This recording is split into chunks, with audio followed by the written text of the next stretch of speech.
नमस्ते, अस्सलाम वालेकुम। कल वीर रानी कित्तूर चन्नम्मा की उनकी मूर्ति ओपनिंग है। हमारे सीएम सिद्धरामैया साहब, मुख्यमंत्री सिद्धरामैया साहब, उप मुख्यमंत्री डीके शिव कुमार साहब, एमबी पाटिल साहब, तमाम लोग मिनिस्टर एमएलए सब भी आ रहे हैं। तमाम हमारे बीजापुर के लोग होंगे, बीजापुर जिले के लोग होंगे। कल सिद्धरामैया साहब 12 बजे दरबार ग्राउंड को आ रहे हैं। सबको कड़कड़ी विनंती करता हूँ, सब भी आओ कर को मनवी करता हूँ।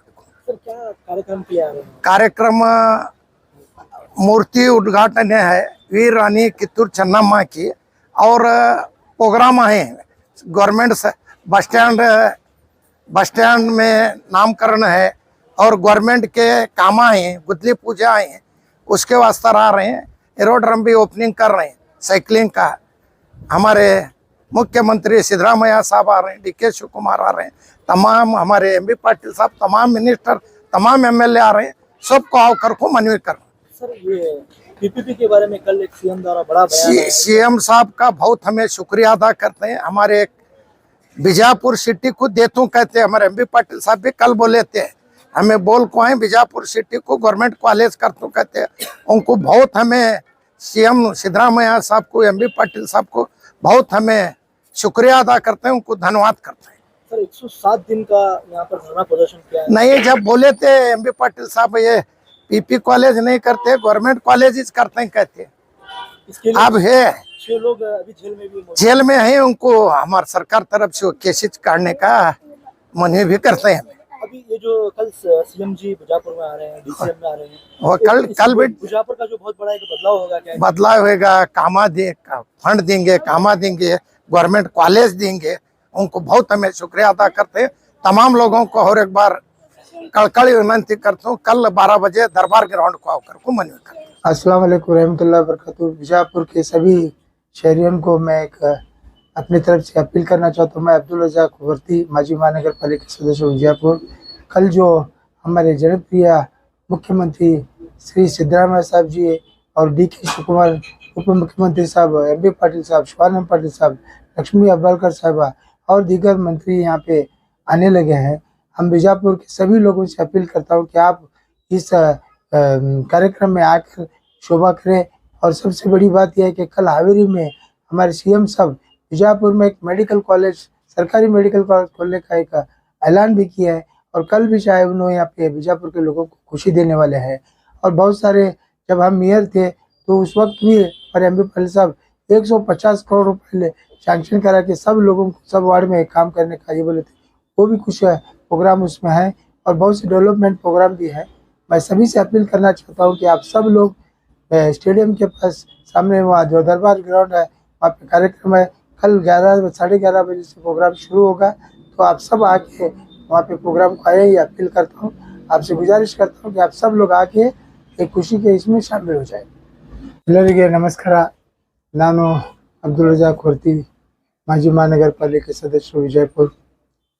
ನಾಳೆ ದಿನಾಂಕ 1/9/2026 ಹೊಸ ವರ್ಷನಾಗ ಹೊಸ ಒಂದು ಇತಿಹಾಸ ನಮ್ಮ ಬಿಜಾಪುರನಲ್ಲಿ ಆಗ್ತಾ ಇದೆ.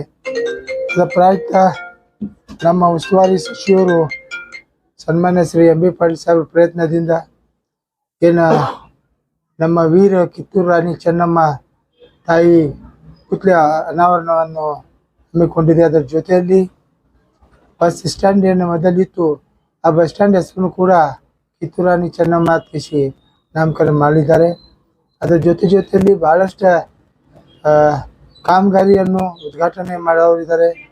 ಅದು ಮತ್ತು ಅಲ್ಲದೆ ಒಂದು ಸೈಕ್ಲಿಂಗ್ದು ಕೂಡ ನಮ್ಮ ಇದು ಆಗಿದೆ. ಏರ್ಪೋರ್ಟ್ನು ಕೂಡ ನಾಳೆ ಅಲ್ಲಿ ಹೋಗಿ ಅಲ್ಲಿ ವೀಕ್ಷಣೆ ಮಾಡಿಕೊಂಡು ಜಲ್ದಿ ಚಾಲೂ ಮಾಡಲಿಕ್ಕೆ ಅದೂ ಒಂದು ಪ್ರಯತ್ನ ಆಗ್ತಾ ಇದೆ. ಭಾಳ ಸಂತೋಷದ ವಿಷಯ. ನಾವು ಕರ್ನಾಟಕ ಸರ್ಕಾರದಿಂದ ಎಷ್ಟು ಅಭಿವೃದ್ಧಿ ಆಗಿವೆ ಅನ್ನೋದು ಅದು ನಾಳೆ ಮುಖ್ಯಮಂತ್ರಿಗಳು ಘೋಷಣೆ ಮಾಡ್ತಾರೆ.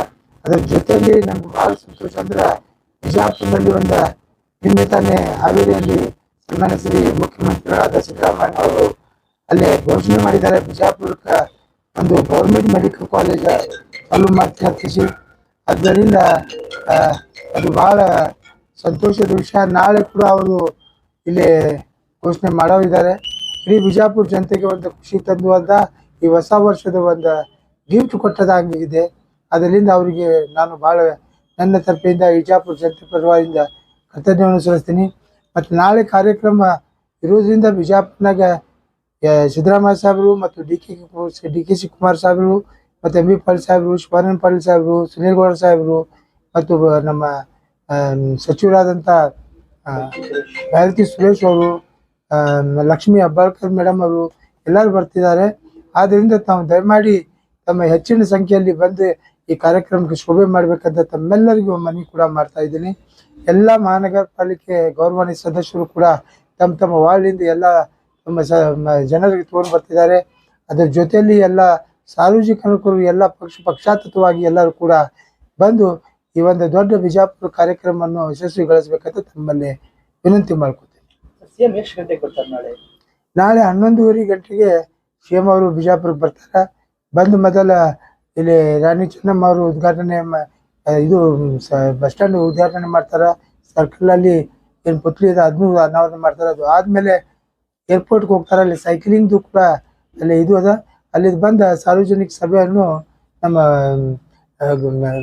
ದರ್ಬಾರ್ ಹೈಸ್ಕೂಲ್ ಗ್ರೌಂಡ್ನಲ್ಲಿ ಇದೆ. ಅದೆಲ್ಲ ಸಾರ್ವಜನಿಕರಿಗಾಗಿ ಉದ್ದೇಶಿಸಿ ಮಾತನಾಡೋದಿದೆ. ಸರ್, ಕಾಂಗ್ರೆಸ್ ಪಕ್ಷದ ಶಕ್ತಿ ಪ್ರದರ್ಶನ ಕಾರ್ಯಕ್ರಮ ಏನಿದೆ ನಾಳೆ ಆಗ್ತಾ ಇರೋದಿಲ್ಲ ಅಲ್ರಿ?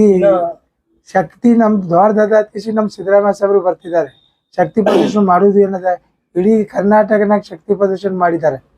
ನಮ್ಮ ಜಿಲ್ಲಾ ಉಸ್ತುವಾರಿ ಸಚಿವರು ನಾನಾ ಥರದ ಏನು ಕಾಮಗಾರಿಗಳು ಮಾಡಿದವರು. ನಾವು ಮೇಯರ್ ಇದ್ದಾಗ 150 ಕೋಟಿ ರೂಪಾಯಿ ಶಾಂಕ್ಷನ್ ಮಾಡಿದ್ದು ಭಾಳಷ್ಟು ಕೆಲಸ ನಮ್ಮ ಮೈನಾರಿಟಿ ಬೆಲ್ಟ್ನಲ್ಲಿ ಆಗಿದ್ದಿಲ್ಲ. ಆ ಪ್ರಯತ್ನದಿಂದ ಎಂ ಬಿ ಪಾಟೀಲ್ ಸಾಹೇಬ್ ಪ್ರಯತ್ನದಿಂದ ಎಲ್ಲ ಕೆಲಸ ಆಗ್ತಾ ಇದೆ.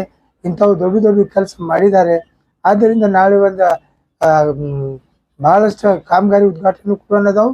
ಅದು ಅಲ್ಲದೆ ಬಸ್ ಸ್ಟ್ಯಾಂಡ್ನಲ್ಲಿ ಒಂದು ಭಾಳ ವರ್ಷದಿಂದ ನಮ್ಮ ಜನರು ಭಾಳ ಬೇಡಿಕೆ ಇತ್ತು. ಕಿತ್ತೂರ ನೇಷನ್ ನಮ್ಮ ವೀರ ಅವರು ಭಾಳ ಒಂದು ಇತಿಹಾಸ ಮೂಡಿದವರು, ಭಾರತ ಸಲುವಾಗಿ ಅವರು ಹೋರಾಟ ಮಾಡಿದವರು. ಆ ತಾಯಿ ಹೆಸರಲ್ಲಿ ಇಟ್ಕಿಸಿ ಒಂದು ಸಂತೋಷ ಸುದ್ದಿ ಮಾಡ್ತಾ ಇದ್ದಾರೆ. ಅದು ಅಲ್ಲದೆ ಎಲ್ಲರಿಗೂ ಇದು ಹೆಚ್ಚಪ್ಪ ಅಂದ್ರೆ ಒಂದು ಮೆಡಿಕಲ್ ಕಾಲೇಜ್ನು ಕೂಡ ಸರ್ಕಾರಿ ಗೌರ್ಮೆಂಟ್ ಮೆಡಿಕಲ್ ಕಾಲೇಜ್ ಮಾಡ್ತೀನಿ ಅಂತ ನಿನ್ನೆ ಹಾವೇರಿಯಲ್ಲಿ ಘೋಷಣೆ ಮಾಡಿದ್ದಾರೆ. ಇದಕ್ಕೆ ದೊಡ್ಡ ಅಭಿವೃದ್ಧಿ ಮತ್ತೆ ಏನು ಬೇಕು ನಮ್ಗೆ? 107 ದಿನ ಪ್ರತಿಭಟನೆ ಮಾಡಿದ್ದಾರೆ.